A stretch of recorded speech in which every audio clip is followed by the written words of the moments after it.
अभय सिंह जी ने जो इस्तीफा दिया है निश्चित तौर से एक बहुत बड़ा कदम है। पूरे हिंदुस्तान में 4400 के करीब विधायक और विधान परिषद के मेंबर हैं, उनमें सब में से सबसे बोल्ड फैसला अभय सिंह जी का था।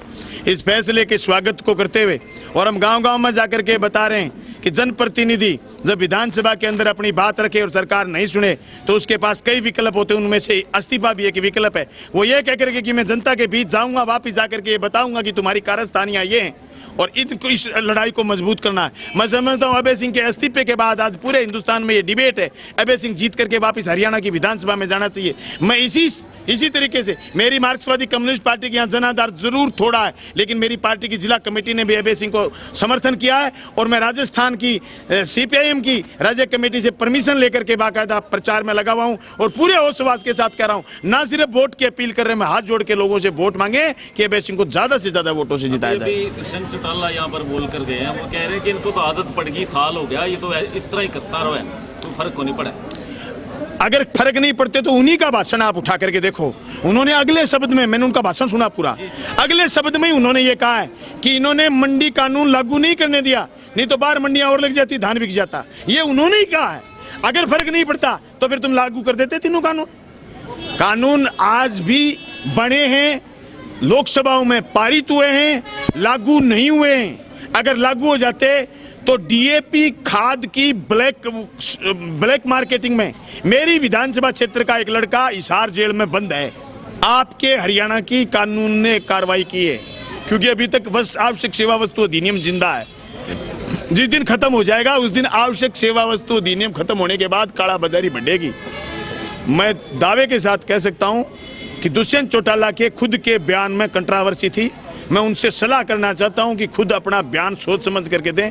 वो एक शब्द ये कह के गए कि 12 महीने में इनका कुछ नहीं बटा, और दूसरा शब्द ये कह के कि इन्होंने लागू नहीं करने दिया, नहीं तो मंडी और खुल जाती, धान बिक जाता। ये गलत तर्क है, ये कुतर्क कर रहे हैं। इन कुतर्कों का कुछ नहीं आने वाला। सवाल ये है कि हमारी जल जंगल जमीन खतरे में इन 3 कानूनों से। इन कानूनों के खिलाफ अभय सिंह ने जो इस्तीफा दिया, वो इस्तीफा अभय सिंह का जनता ने नकार दिया और जनता वापिस अभय सिंह को बहुत बड़े वोटों से जिता करके भेजेगी। ये मेरी इस गाँव में 31वीं सभा थी। मैं 75 गाँव में से बड़े 31 गाँव में गया हूँ। अभी आज शाम तक 7 सभा और है मेरी। मैं एक जगह जाकर के मैं भी अपील करूँगा। सर एक और कि आपने पिछले जनरल चुनाव में, इलेक्शन में आपने JJP को समर्थन दिया था, वो BJP के साथ चले गए। अभी आप अभय चौटाला जी को समर्थन दे रहे हैं लोगों, कल को ये BJP के साथ चले जाएंगे, क्या गारंटी है? भाई एक बात बताओ स्पष्ट, आपने खेत में बेल लगाई, उसके सारे काकड़ ये मंडी नहीं पहुंचेंगे, कुछ गड़ भी जाएंगे। बेल लगाना थोड़ी छोड़ दोगे। मुझे ये लगा कि JJP में जो नौजवान आए हैं, ये नौजवान लीडरशिप BJP के खिलाफ खड़ी होगी और किसान के साथ खड़ी रहेगी। लेकिन जो JJP के साथ लोग थे, मैं उन लोगों के निमंत्रण पर गया था चुनाव में। उन लोगों की धारणा आज भी है कि मिस्टर दुष्यंत चौटाला गलत हैं। लोग तय करते हैं क्या करना है।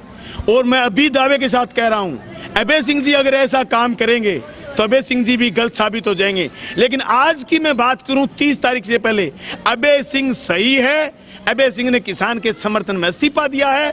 हम किसान के समर्थन में आज अभय सिंह का मदद करने के लिए गांव-गांव गली-गली डोल रहे हैं। लेकिन कांग्रेस तो आरोप लगा रही है कि सरकार से सेटिंग करके अविश्वास प्रस्ताव से भागने के लिए इन्होंने इस्तीफा वापस लिया था। अविश्वास की तो देखो सारी बातें तो आप ज्यादा समझते हो।